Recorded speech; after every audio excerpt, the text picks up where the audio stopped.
Hello, everyone, and welcome to Bite Size Panel Edition, where we take a quick but deep look at the human condition at home, at work, everywhere. I am your host, show creator, animator, and MAPS business coach, Peter K. Weiner, and today we have a panel of two joining us who are here to discuss today's topic, which I will reveal shortly. Welcome, Jon Fisk, sales guru at PCS with a background in the performing arts. And let's also welcome, once again, business owner, real estate investor, and superstar business coach, Jake Clendenning, to today's Bite Size panel. How you doing, guys? Great, man. Happy to be here. Welcome. And let's start with Jon. Jon, tell us a little bit about yourself, maybe something that might be kind of quirky and fun to know about you as well. Well, as far as you said, sales guru might be fluffing it up a little bit, but I am a sales executive for PCS.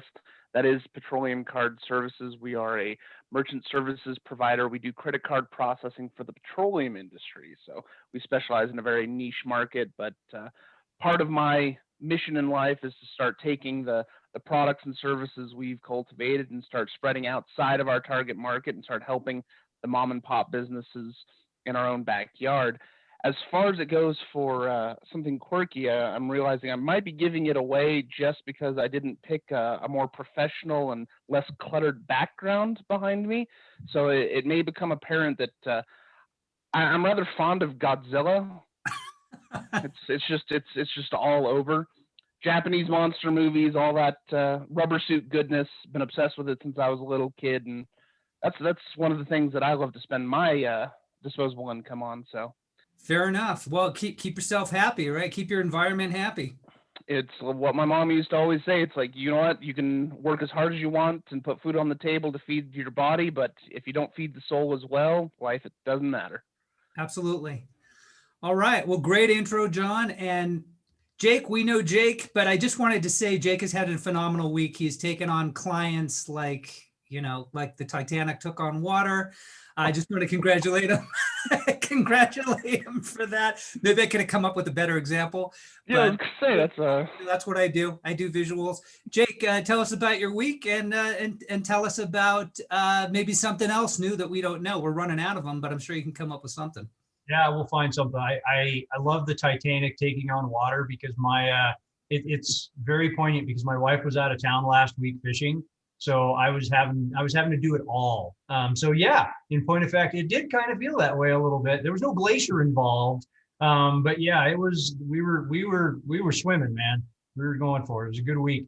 Something that we probably don't know about me. Once upon a time, I had very long hair and was a huge concert dweller of heavy metal and used to love Monsters of Rock concerts and the really big venues. Right, he threw the horns. Yeah, that used to be a thing. So once upon a time. Awesome. I can see that. I can definitely see that. So, I'll be right back to that myself once COVID is over and there's actually concerts to attend. Yes. So today's snippet is entitled The Learning Wall, and in it we'll explore how to handle the sudden and often steep learning curves we sometimes must face. Let's look at this clip and see what happens. Let's roll it.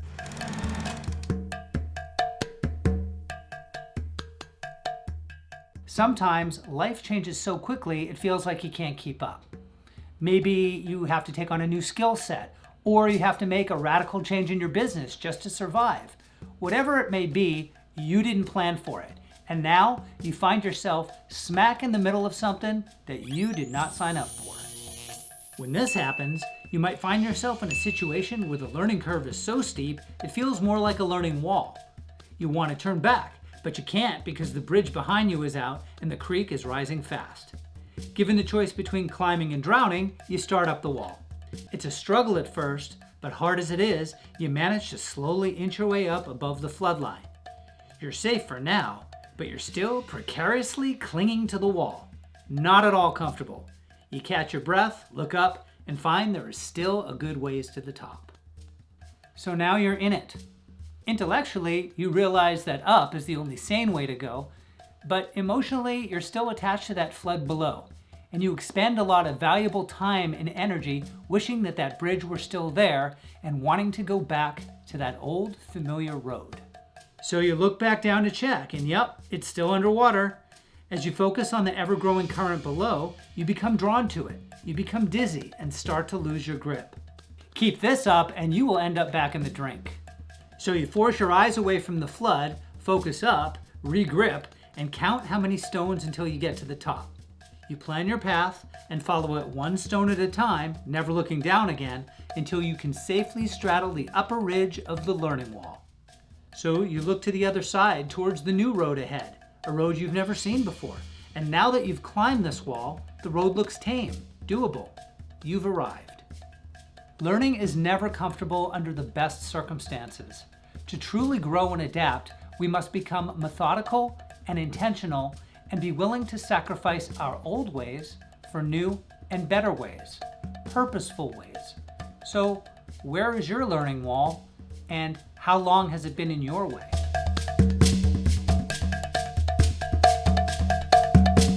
All right, so let's open up a little bit and dive a little deeper into this.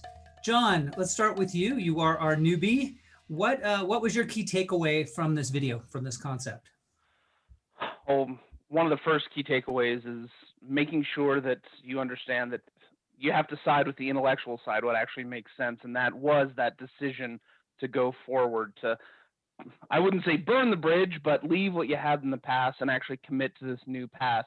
And no matter how many times you have that doubt and you want to get back to what's familiar, your creature comforts, the devil you know, as it were, it's more important to just keep striving.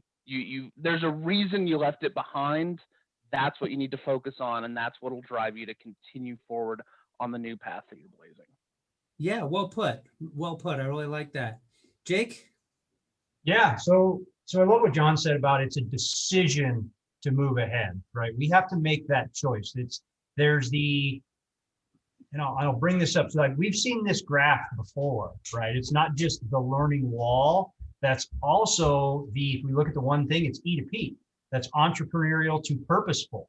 So to Jon's point, you made the decision to start up that wall, and you make the decision to keep going up that wall. So I love the graphic that they're both the same, right? We've got the learning wall, which I don't prescribe to coincidence, and we know that. So I love the fact that the learning wall we've chosen, to Jon's point, to learn more, grow more, and start up that wall. Yeah, it's scary. It's a steep climb. It's hard. We could easily go, screw it, I'm gonna go back to the devil that I do know, and it'll be easier. But then as you move forward, that's what creates that freedom, right? We get to the top, and I love the imagery at the top with the trees and the bunnies and everything, because that was a good. Don't forget the goat. There was a goat there. There was a goat, yeah. Well, I don't represent goat with freedom, but we'll go with that. Yeah, it was. I like that, and that was something I didn't expect out of that one, was that there is a direct correlation with the learning wall concept and entrepreneurial to purposeful in that same steep curve. I thought that was super cool. Absolutely, great point. And it does connect, and it certainly was influenced by that. No question about it. So one thing I did want to real quick, Jake, the reason the GOAT is there is it's symbolic of success. It's an acronym. It's greatest of all time. You've made it. Now you are the GOAT. Jon, congratulations. You cracked the code. So Jon, when has a steep learning curve stared you in the face? What's an example of when this has happened to you? It's funny. The recent history of my life has been one series of this after another.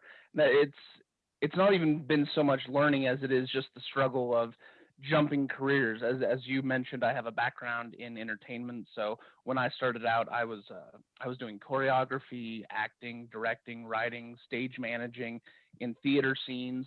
And then I realized, that's not a great way to pay the bills necessarily, unless I'm willing to move down to Hollywood and live the barista life, handing out my screenplays to people who don't want to talk to me. So it's time to try and venture forth into something else. And I'm from a very small rural area that doesn't necessarily have the best above board job opportunities. So it's been one series after another. But even in my current profession, I was working a pretty successful telecom job in the Bay Area. I was working directly with development teams over at Google and Apple, but it came to the point that I realized I wasn't happy. The corporate culture that I was surrounded in was a very toxic and destructive one. I knew it was time for a change. And so I made the decision to start up that wall, to leave everything that was comfortable and well paying behind, to jump on board with a startup, actually, that was going to do music production, very interesting business model. And I continued to climb. I continued to scratch my way up the wall until my fingers bled. And this actually kind of leads into one of the big points I wanted to make about the importance of this difficulty curve, this learning wall.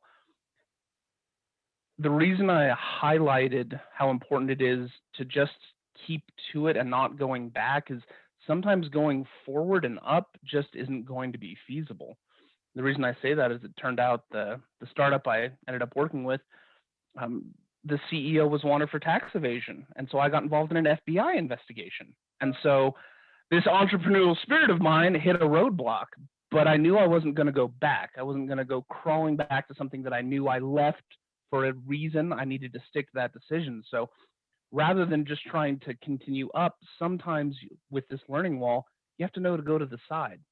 If you're struggling and it's not working, just detour a little bit. Don't go back. Just go to the side. The creek may start to rise and you may start to feel your heels get wet, but eventually you're going to find a new climbing path, new footholds that are going to get you to the top of that wall. Just may not be that exact straight line path that you envisioned. So sometimes plan B needs to turn to plan C, but you're saying don't turn back to plan A because there's a reason why you left it. Very good points all. Jake, what's an example of when you hit that steep wall and how did you handle it? He hit it on the head, man. It's jumping careers. And that does happen, right? Everybody does that. There are the brilliant few that find their path right out of high school, right out of college. They're delighted in what they're doing. They go through it for 30 years, whatever it is. And then they're even hesitant to retire because they have a love for what they're doing, right? Those people found it, right? They started there.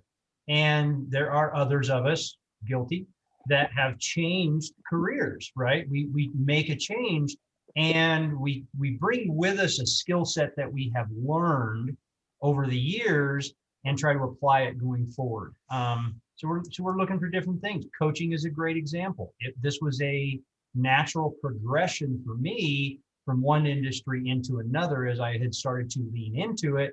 And yet I came to a spot that it was a huge learning wall, and one company was going to be way too steep. I had to move laterally to another company that was more in alignment with what I was going to do. So it, very recently in my world with that. So it happens, and we take the lesson, we learn from it. We take what baggage we can carry, the appropriate backpack to pack up that learning wall. You're trying to pull with all this heavy gear. Well, the paths are going to look harder, right? You got to choose the road easier. That's kind of what it is you do have to leave some of that behind because you just can't carry it up that steep a wall. So when you're on the wall and you're facing those struggles and you're in the middle of it, right? How do you know the difference between this is hard and I need to overcome this obstacle and this isn't the right wall? How do you know? And at what point do you know that? I'll start with John on that one. That's actually a fascinating question, and I don't know if this is a business guru type answer, but from a very personal standpoint, my own experience after moving, I'm coming up in 2 weeks. It'll be my 5-year anniversary living out here in Nevada. I know you're an even more recent transplant. Yes. But when I first came out here, the first job that I took was a marketing gig with a company, and my learning, it was basically a vertical line when it came to my learning wall. It was not only a new industry that I didn't understand and didn't have the resources at my disposal to really acclimate to, and it was a new area. I didn't know anyone. I didn't understand the culture, and so it was just beating my head in. And for me, on a personal level, I realized I was trying and I did not want to give up because nothing makes me hate myself more than giving up. But it got to the point where when I woke up in the morning and before I could even think, oh, what am I going to have for breakfast? Oh, I need to take a shower. Oh, look how beautiful the sunshine is. I thought, God, I hate my job. And when I realized it was that kind of emotional and just psychological burden, to where I realized just there's not going to be a way forward if it becomes mentally oppressive that way. And so I knew, you know what, there's just not going to be a moment where I'm going to persevere if I'm already to this state. So it's time to make that lateral move, take a look at one of my other options, and then start climbing up again.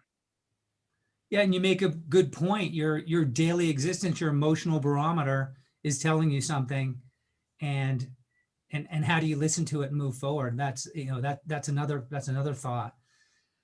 Jake, when does that come up for you? Where either you questioned it and decided, you know what, I am on the right path, or you realized, oh, maybe this isn't it. Where do I go now? For me, it's core values. It's alignment with your core values. Anytime that I've done I don't have my marker, so I can't draw, but we've done here's the hockey stick, crash and burn. Here's the hockey stick, crash and burn. Maybe a lesson, crash and burn. It's because we jumped after this opportunity that did not align with our core values. We didn't know what they truly were. When did the coyote with the dynamite stick start following me around? I love that. When did that happen? And you go backwards, and you made a decision to keep punching forward into a great failure instead of going, lateral move. As you're marching up that hill, if you start to feel out of alignment, like you're going to start to fall, unpack it against your core values. And that may be telling of, should I actually be on this path? Do I need to make a lateral move? Or this is just a difficulty? So I look at it from that standpoint.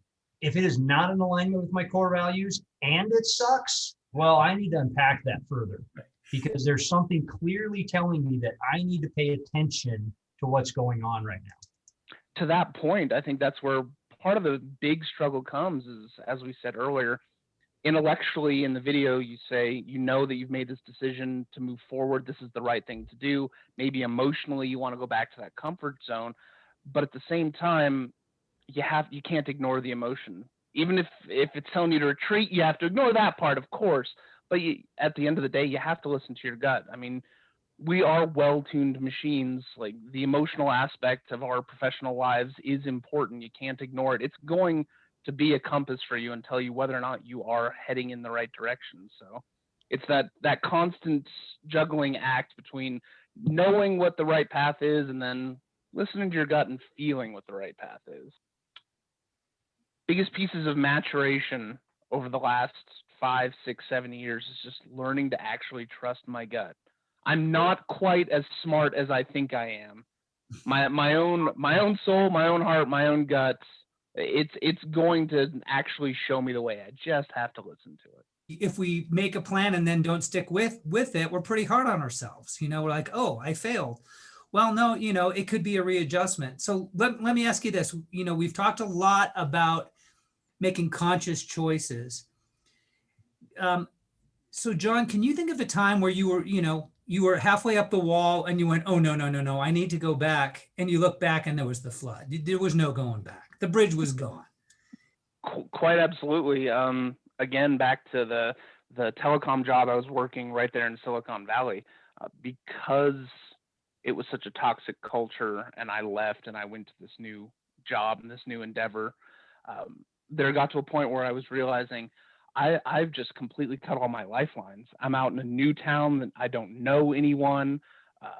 I'm in a very difficult situation with now some potentially legal strings attached. And I thought back and I realized I made the mistake. And I don't know if it was a mistake, because I do believe in being vocal and true to yourself, which doesn't always get me in the best places professionally, but I told the company what I thought of them on my way out. So I made the conscious decision to be honest with myself and my previous employer, and I quite intentionally set a match to that bridge. So I thought of all of my wonderful health benefits and my 6-figure salary and all those things that I've just drowned under the creek now. And so, yeah, it was definitely scary, but don't ever let yourself get nostalgic for a bad situation. You left it for a reason. That's an excellent way to put it. What bunny path did that lead you to? Led me to here. I now own my own home. I'm making more money than I ever have. I've got new roots in a new area that I've now been in almost 5 years, connections in the local business community, make more money than almost everyone I know, including everyone in my friends and family. So there were a few dark years and some tenuous times, but they've led to that cute little bike path with the bunnies and the goats and the sunshine and the butterflies. So Excellent. All right, Jake, I pose it to you. It's totally happened in my world before. Back in the early 2000s, I was running a construction company, and the market absolutely crashed. It was gone. Everything that I was doing, like I I swept up the last floor in the last house I built, and there was nothing on the horizon. Like it was over. It was desert on the backside.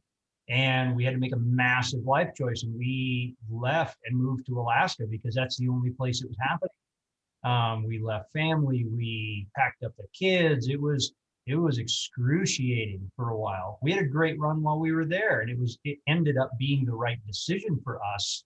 It was hard. It was really, really hard. We could have stayed with the golden handcuffs and made it work. I could have done some handyman stuff and side work, and Stacy could have taken another job, and we could have done stuff like that because we were close to family and we had a house and all those things. And we said, we got to let that go. We've got to walk away from that. And there was no coming back. We like sold the house, sold all the toys. It was a Beverly Hillbillies kind of moment. If it fit in the truck, it went. There was no turning back. And it was hard. It was really, really hard. Right decision ended up being yes, but excruciatingly painful at the time. Yeah, and I can identify. And I just did my Beverly Hillbillies move in December. So I've gone from a 7 million population to a 60,000 population. It has a very different feel. But every morning I wake up and I see mountains and I breathe clean air, and that encourages me to keep climbing the wall. And we all make those choices, and the pain gets less and less from the change, and the hope gets bigger and bigger, and you start to see the top of the wall. So John, what came up for you either in the video or in this conversation that you didn't expect today? I didn't expect just how profoundly it would make the connection. I kind of have always thought, trust your gut, look for your mental health, and you guys have really affirmed that. I think that's going to end up being my key takeaway from this video and this discussion is that's the best barometer you can have for your own success. It doesn't matter how difficult, once you take off those golden handcuffs, as you put it, times might be tough. You might be tightening your belts. You may get down to not enough digits in that bank account. But if your own mental health and your own emotional prosperity is soaring, it's going to make the actual professional adversity, the financial adversity, the just standard day-to-day trials a lot less relevant to you. So that upward climb is going to become easier and easier once you really focus on how much better you feel than when you were down there with that devil you knew. Very well put. And that brings up another thought I have around happiness. And I've brought this up before, and it really supports this philosophy. Your happiness builds your productivity. Your productivity does not build your happiness. And I think you've driven that point home. It's a philosophy I've taken on recently, and it becomes more and more relevant with every conversation I have with folks like you. So thank you for bringing that up again and really making the way you feel and your gut feeling and your core values so relevant to the pursuit. And that was a surprise for me today as well. Jake?